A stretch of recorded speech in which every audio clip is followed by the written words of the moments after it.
합시다. 언약의 용사가 되어 싸우라. 언약의 용사가 되어 싸우라. 네, 언약의 용사가 되어 싸우라. 자, 우리 신앙의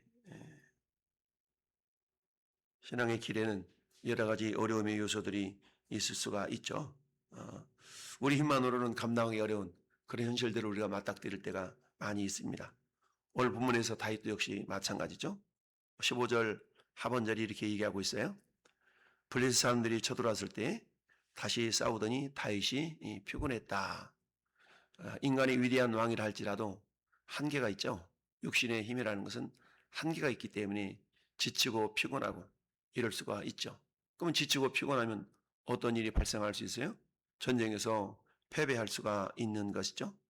더군다나 오늘 말씀 보니까 16절에 거인족의 아들 중에 무게가 300세겔 되는 노창을 들고 새 칼을 찬 이스비노비 다윗을 죽이려고 했다. 그러니까 아무리 용명한 장수였던 다윗이라 할지라도 어때요? 이미 피곤한 상태에 있었기 때문에 거인 족속이었던 이 아스비 브놉이라는 사람이 와서 대항할 때 이것을 맞서 싸우기가 쉽지는 않았을 거다라는 사실이죠. 그러나 하나님께서는 다윗 한 사람만이 아니라 그의 곁에 있는 용사들을 통해서 다윗을 지켜주셨다. 왜 그랬을까요? 하나님께서 이미 약속하신 언약이 있었기 때문이죠. 하나님께서는 다윗의 왕위를, 다윗의 왕권을 지켜주시겠다라고 약속하셨기 때문에 비록 다윗이 피곤하갈지라도 하나님은 주변에 있는 언약의 용사들을 통해서 그를 지켜주신 것을 보게 됩니다. 오늘 말씀을 통해 우리도 언약의 왕이신 예수 그리스도를 바라보면서 믿음의 선한 싸움을 싸우는 그런 언약의 용사가 되어야 될 줄로 압니다. 사도 바울도 그렇게 고백했지 않습니까? 나는 선한 싸움 싸우고 달려갈 길 마치고. 물론 오늘날 우리의 싸움이라는 것은 혈과 육을 상대하는 그런 싸움은 아니죠. 다윗이 싸웠던 블레셋과의 싸움, 그 싸움은 우리가 오늘 이 시대를 살아가면서 싸워야 되는 영적인 싸움을 우리에게 비유하고 있다라고 볼 수가 있습니다. 이처럼 언약의 용사는 자신의 연약함을 인정하고 서로를 세워줄 줄 아는 존재들이다라는 얘기입니다. 아무리 용장이었던 다윗이라 할지라도 피곤함에 라는 말을 통해서 다윗이 하나님께 기름 부은 왕이었음에도 불구하고 육신의 한계가 있는 여전히 연약한 존재다라는 것을 우리에게 보여주고 있습니다. 그러자 누가 도와줘요?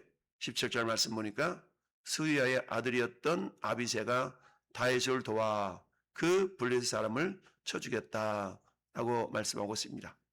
그러면서 그때 다윗의 추종자들이 그에게 맹세하여 이르되 왕은 다시 우리와 함께 전장에 나가지 마옵소서.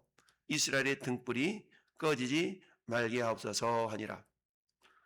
그 당시에 왕이라는 것은 어때요? 전쟁에 몸소 나가 솔선수범을 해야 되는 그런 맨 앞에 나가서 리드를 해 나가야 되는 그런 존재였던 것이죠. 그렇지만 이제 다윗 왕국의 왕으로서 모든 백성들을 통치하고 다스려야 될 그 왕이 전쟁에 함께 나가 자칫 잘못하면 왕을 잃어버릴 위험성이 있다라는 것을 그 함께 있었던 믿음의 용사들, 언약의 용사들이 만류하고 있는 것이죠. 그러면서 다윗을 이스라엘의 등불로 표현하고 있습니다. 이스라엘의 등불이 꺼지지 말게 하옵소서. 이 말씀 뭡니까?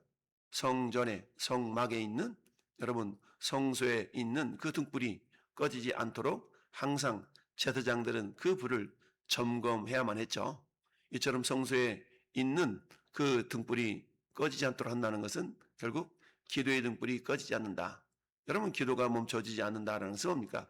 모든 삶이 내 힘과 내 능력으로 살아갈 수 있는 존재가 아니기 때문에 우리는 하나님의 힘을 덧입을 수밖에 없는 그런 존재다.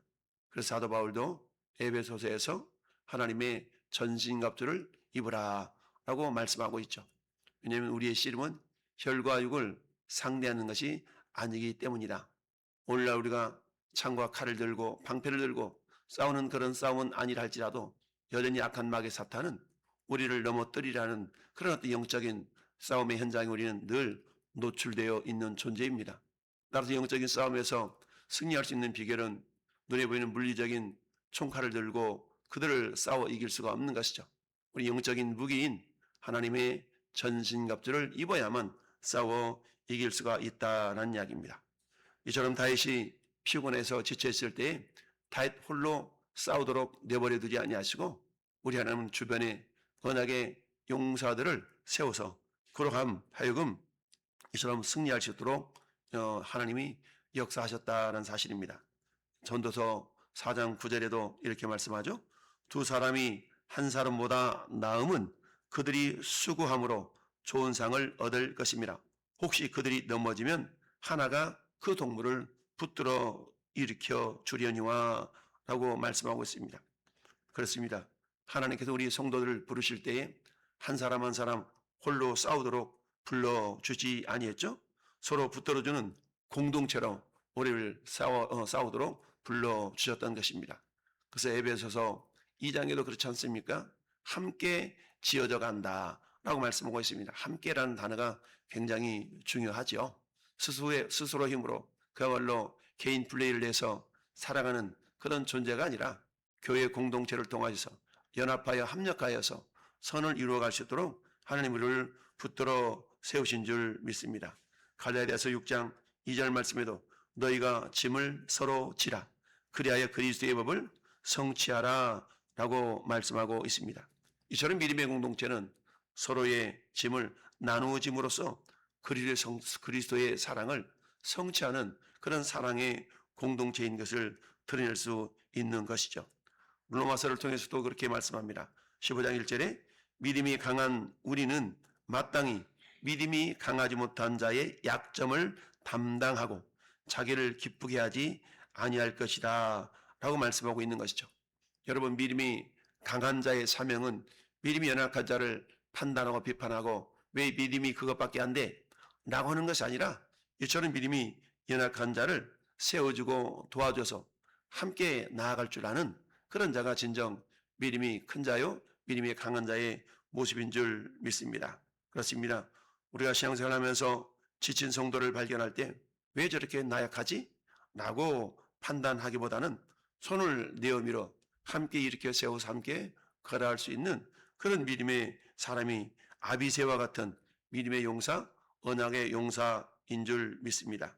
뿐만 아니라 내가 지쳐있을 때 누군가가 나를 위해서 손을 내어 민다면 우리도 겸손하게 그 손을 맞잡을 수 있는 그런 겸손함도 필요한 것이죠. 우리는 그렇지 않습니까? 누구에게 도움을 주려고 하는 마음은 있는데 누군가가 나를 도와주려고 할 때 선뜻 그 도움을 받아들이지 못하는 경우가 있죠.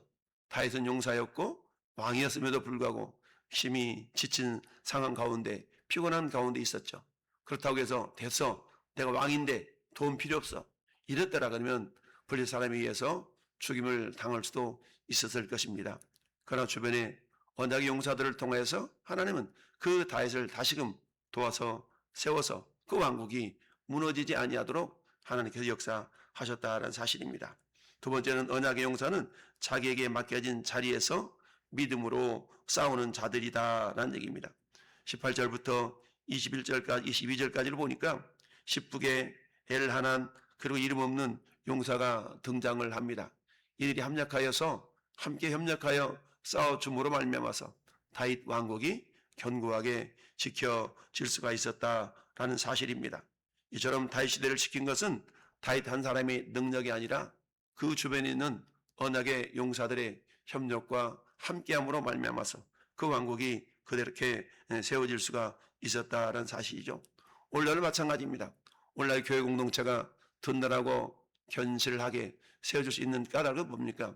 우리가 각자의 삶의 현장에서 최선을 다해서 헌신하고 충성된 삶을 보여드릴 때에 그로 말미암아 교회 공동체가 든든하게 세워질 수가 있다는 사실이죠.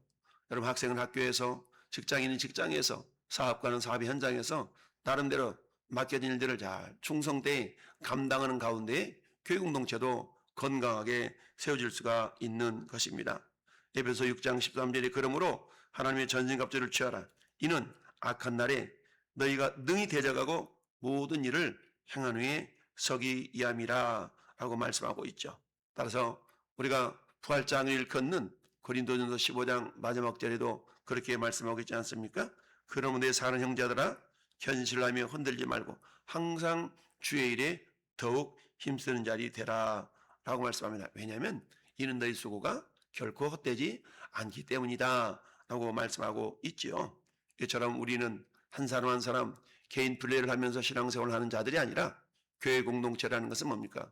서로 돌아보아 사랑과 선행을 서로 격려하며, 그렇죠? 힘이 연약한 지체들은 권면하고 함께 힘을 북돋워 함께 나아가는 그런 믿음의 공동체가 교회라는 것이죠.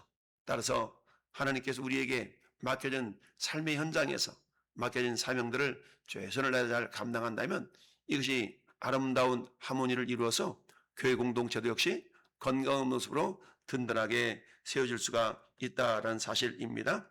그렇습니다. 우리 그렇잖아요. 전쟁에 싸울 때 모든 사람이 같은 기능을 감당하는 것이 아니죠.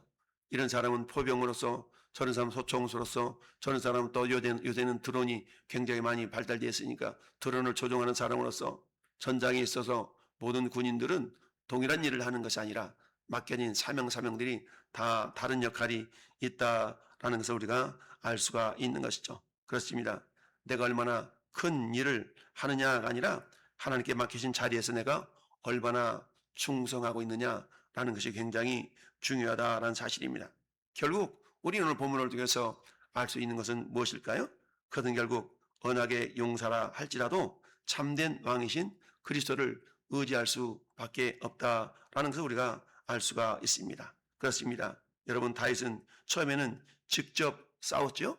그러나 이제 다윗의 왕국이 안정될 때에는 이제는 주변에 있는 언약의 용사들이 이 다윗으로 하여금 어때요?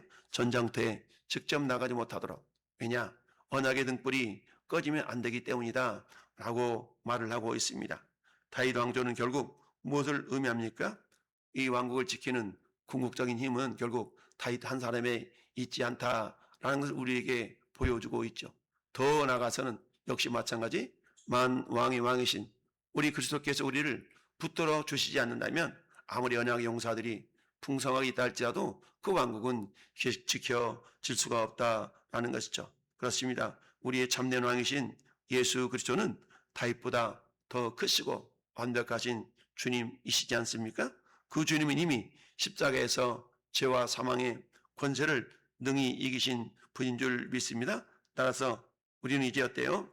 오히려 다윗 왕조의 역사는 완전한 왕이 필요함을 우리에게 보여주는 그런 모습으로 우리가 깨달아 알 수가 있는 것이죠. 다윗도 피곤할 수가 있고요. 다윗의 용사들도 피곤하고 죽을 수가 있죠. 그러나 예수 그리스도는 피곤하심에도 불구하고 자기 백성을 버리지 아니하시고 끝까지 십자가에서 순종하셨습니다. 다윗의 용사들은 거인들을 죽였지만 예수 그리스도는 십자가에서 죄와 사망이라는 가장 큰 우리의 원수를 물리쳐 이기신 주님이십니다.